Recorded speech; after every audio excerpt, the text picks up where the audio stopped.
It's review time, everybody, and this has been a long-awaited review coming. I haven't made anything review-wise or shown anything new for quite a long time, so it's kind of weird getting back into the whole groove of things. Anyways, this is a review on the Robot Damashii Gundam Heavyarms Kai. Very, very excited for this figure because I've waited for it for a long time, and the Heavyarms has a special spot in my heart. Heavyarms is actually the first Mobile Suit Gundam anything that I received an action figure for. It was pretty much my opening into the world of MSIA and Robo Damashii and model kits and all that stuff. So in any case, we're going to go ahead and crack open this beautiful looking box, which I'm showing you right now.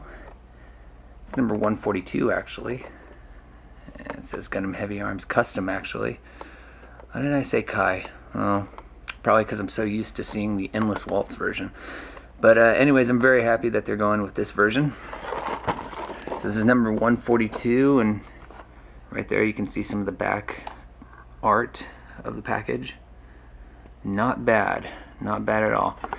So with a nice look at the box, let's go ahead and crack this thing open and show what's inside. The Gundam Heavyarms Robot Damashii has quite a bit of nice articulation. Nothing we're not already used to, actually. We've already had the same articulation with the Wing Zero and the Ultron and Sandrock, so a lot of things are pretty much the same. Of course, he can bend his arms out about that much. Nice little stretch. He can even move his shoulders forward. They actually pop out of his chest there a little bit, or out of his shoulders. So there's that as well. Of course, you're going to get the always traditional 360 at the shoulders, and double joints at the elbow, ball joint hit hands. Not bad at all. Rotation at the bicep, of course, is always something that's on Robot Damashiis. The head can go 360 if you'd like. It's on a ball joint connecting to a neck that's on a ball joint as well, so you get a lot of articulation in there. You can do the little chicken neck if you want. The torso, the mid portion of the torso, can actually bend forward about that much and then bend back. Whoops, that's way too back. Bend out or backwards about that much because there's a second little joint there connecting the lower torso to the hips. Now, moving on to the hips, you get quite a bit of articulation with the skirt armor. Everything is pretty much on a ball joint up in the front and on the sides. Yeah, everything's on a ball joint. So it can go out about that much, making it possible for the legs to move out about that much as well. Kick up forward. You get double joints in the knees as well. Nice little bit of articulation showing off some of the inside workings. The hips, you can rotate right there. These are ball jointed hips. Right there you can see a little cap and everything. The back skirt armor, however, is not articulated. You can't move it at all. It's solidly in there, but that's okay. The ankle is pretty interesting. The ankle armor is not connected to the foot itself. It's still connected to the leg. And right here, now we're all used to the ankle armor on the Heavyarms being connected to the foot. At this portion, it's not. It's just all connected right here at the leg, so you can still use articulation with that, and it doesn't really do anything to the figure. It's just a different way of how they put it on it, or put it on the Gundam itself. Toes can curl about that much, and it can actually move. And well, that's about it. It's pretty good articulation. Really like it. Starting off with the boring stuff, you're going to get a Damashii stage attachment part. Now that attachment part goes on to the backpack, which was packaged separately and can pop off really easily. You'll find out in a later video why.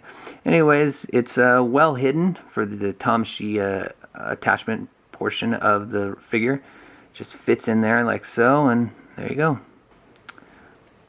Other accessories also include 2 extra sets of hands. You get the open jazz hands that I love so much, and 2 beam saber holding fists, like this.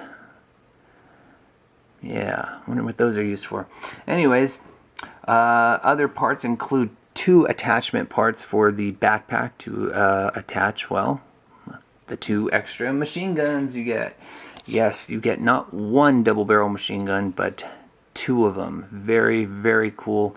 I'll show you what the figure looks like with both these on them, or on it, in just a moment. The barrels are actually articulated. Not that it matters that they kind of move side to side, but they rotate. I don't know how that's going to work out for people who find that interesting. But anyways, they rotate and they actually pop off as well. And there you see the ball joint. And they reattach. Let me see. Reattach. There we go. The shield does pop off, like so. And you can see it, oops, it has very many attachment points on the side and then on the top here. So not bad at all. There's actually already an arm attached inside the double barrel Gatling gun.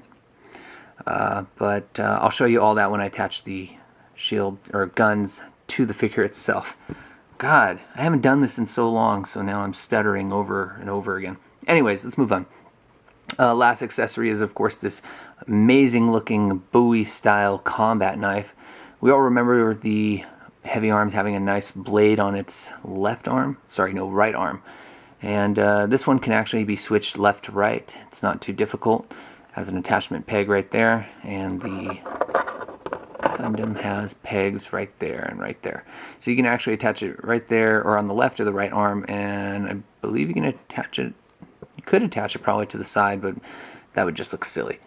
But anyways, articulation, it folds in and out when it's attached, or looks like it's folded in and out. So not bad at all. It's a nice kind of a metal cobalt grayish color, kind of reflects on the actual blade itself.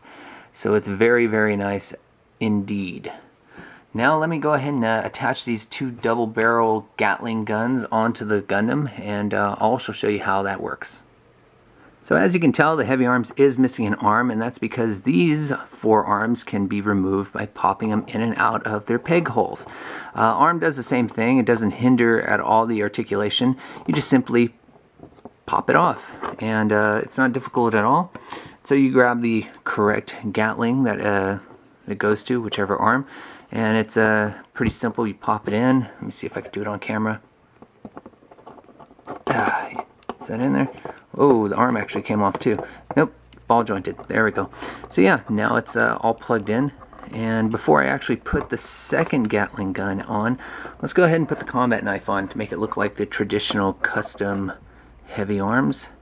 And like I said, it's just as simple as plugging it into the peg, if you can find it when you're not really looking at it directly. And there it is. Gundam Heavyarms Custom. Here you see Heavyarms with both his Gatling guns on him, looking quite a bit of amazing. It's really awesome. Now another gimmick you're going to see with the Heavyarms, and if I can do it on camera that'd be awesome, is that of course he has these hidden compartments that show off his missiles and extra set of Gatling weapons. Hold on, sorry. There we go. So of course it does exactly what it does in the anime itself. Very, very cool to have that little shows feature in here. Of course it's not that big of a deal to some of you, but just because it's on there and it looks amazingly accurate and everything looks good, it's a big deal for me. Too excited because I haven't purchased any robot Damashii in a while. But let me give everybody a closer look of the figure, and then I'll go ahead and put him back into his regular version, and then have my final thoughts.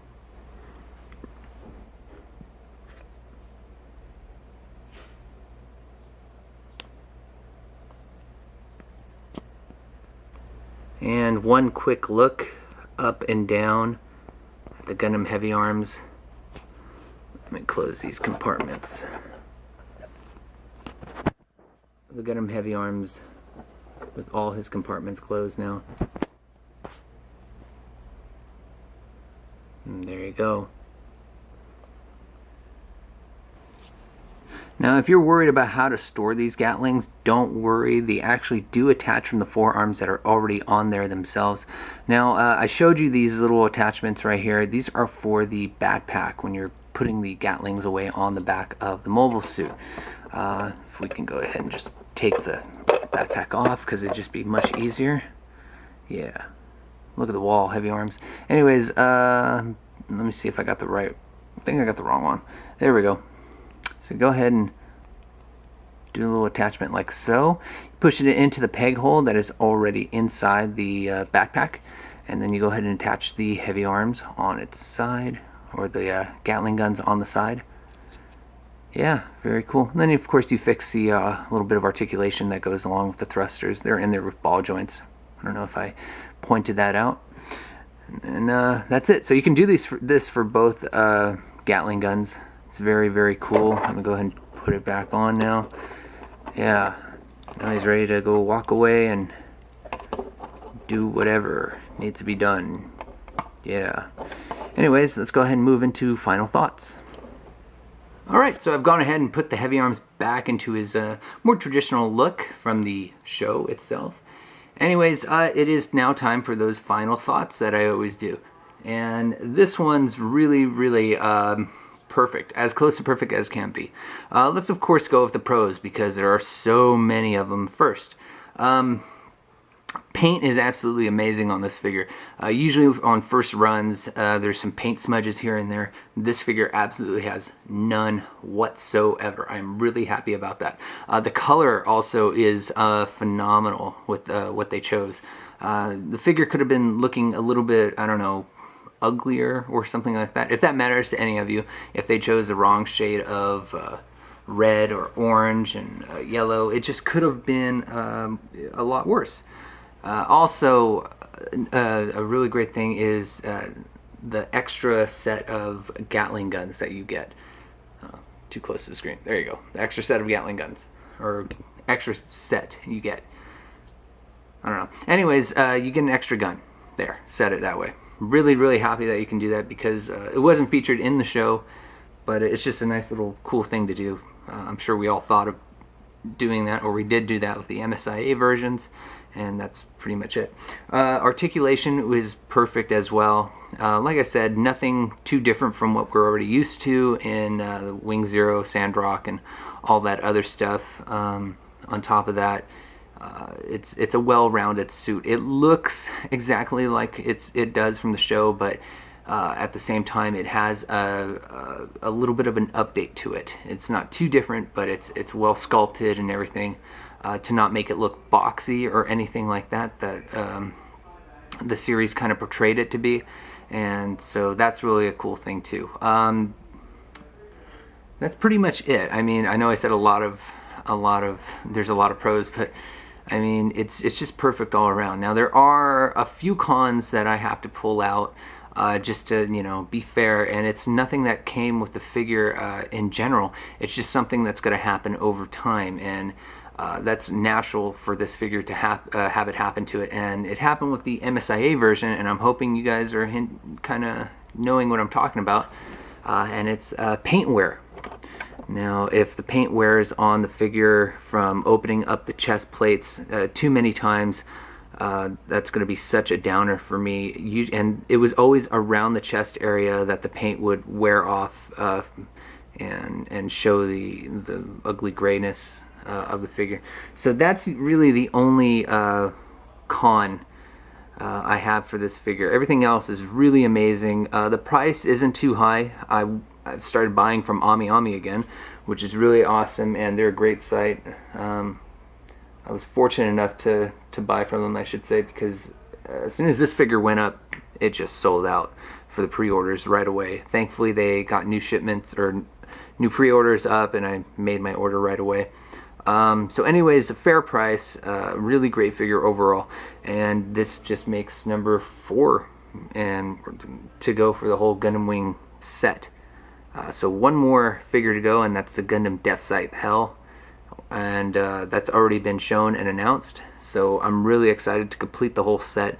On top of that, get the Shinlong and get the attachment parts to make the normal version Heavy Arms and the normal version Sandrock. And then hopefully we see that Death Scythe Gundam. And I said this before, it was going to be an exclusive. So yeah. Anyways, really great figure. You guys should definitely buy it and purchase it. Definitely go with either Ami or Hobby Link Japan, because those are pretty much the two sites that I've done the most business with and trust the most. and they accept PayPal. So that's really cool. Great figure. Hope you guys enjoyed the review. Stay tuned. I picked up quite a bit from this last shipment from Ami, so there's more reviews to come. And thanks for watching, you guys, and thanks for being patient. Take care. Bye.